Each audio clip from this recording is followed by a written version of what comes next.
Hello guys, nandito na naman ako at eto kuwentuhan naman natin 'no. Dito mo makikita ang kabubuhan ng mga didilis at ang hina ng kanilang mga, analysis 'no at hindi nila magets minsan yung aking mga pino-post. Sabagay anong aasahan mo. Anyway, eto guys, ang daming nag-react dun sa pinost ko na about ano, photo lang naman ano, about dun sa tulay na nagiba. Dito sa ano, sa Davao City. Aba, ang mga reaksyon, ang sabi ba naman, ay hindi yan kay Pulong, distrikto yan.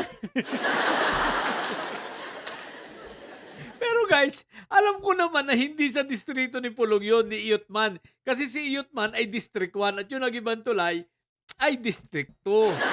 Pero hindi nila na-gets, no? Eto ha, kita nyo na, at least mga didilis, ipapaliwanag ko sa inyo dahil bobo nga kayo. O, di ba? O, una, o di ba, anong pakiramdam nung ibinalik sa inyo ang kagaguhan nyo? O di ba, tanda ba ninyo nung nagiba yung Detour Bridge dito sa Ilocos Sur? Anong sabi ninyo? Ang sinisisi ninyo ay si Sandro. O di ba bobo lang kayo? Ano yun ha? Probinsya. Itong sa Davao City, ang pagkakaiba, ito Davao City mismo. Pero ito, probinsya yun ha. At ibinato ninyo, ibinintang ninyo ay kay Sandro Marcos. Kung di pala naman kayo nuknukan ng bobo, Ilocos Norte si Sandro Marcos, Ilocos Sur yung tulay na nagiba. Oh, di ba? Ngayon, ibinalik sa inyo, gigil kayo. Gigil na gigil kayo ipagtanggol si Yutman, di ba? Eto ha, distrito lang ang pagkakaiba nito. Di ba? Distrito nga yun. Ibinalik sa inyo, nagigigil kayo. Samantala nung kay Sandro, nagigil ba kami? Natural, hindi.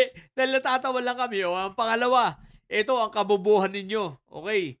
Ang tulay na yon ay ginawa noong 2017. Ang tanong, sino ang presidente? Kahit pa sabihin mo ang congressman doon ay Liberal Party, wala kaming pakiroon. Ang tanong doon, sino ang presidente? Nang gawin yon 2017 ha, maliwanag na substandard. Bakit? Syempre, galing Davao City pa naman di ba? Ngayon, yan ang legacy pagpapatunay lamang ng legacy ni Fentaboy. Bakit? Aba, ang legacy ni Fentaboy mga tulay na bumabagsak. Mga tulay na bawal madaanan, mga tulay na nagigiba, di ba? Sasabihin nyo, 2017 ginawa yan ha. Sasabihin naman ninyo, yan sabi, may nabasa pa ako, hindi, ang tibay kasi nag-landslide lang yung lupa, hindi nabiyak yung gitna ng tulay. Hindi ka pala naman bobo, magagamit mo pa ba yun? Natural, hindi na. Sabi nila, bakit yung sa Detour Bridge? At least yung Detour Bridge, kaya nga Detour, alam nyo ba ibig sabihin nun? Temporary.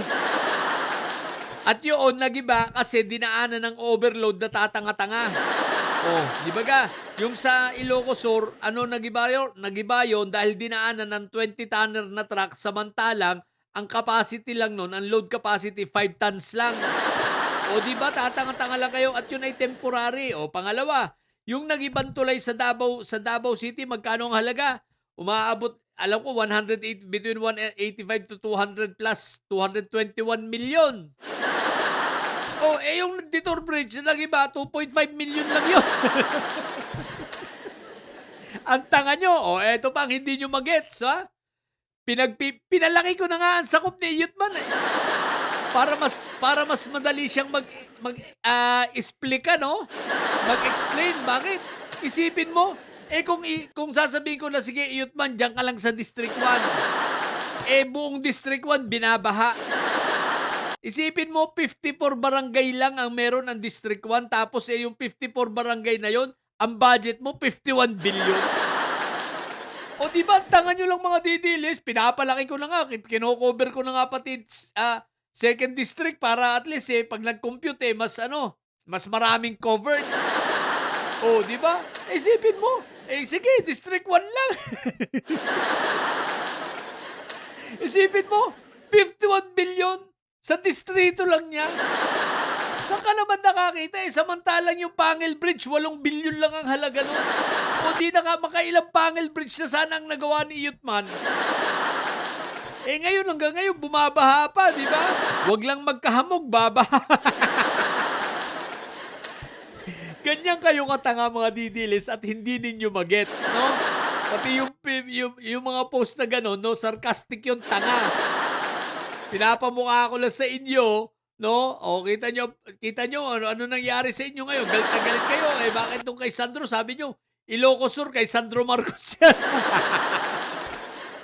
Ang tanga nyo.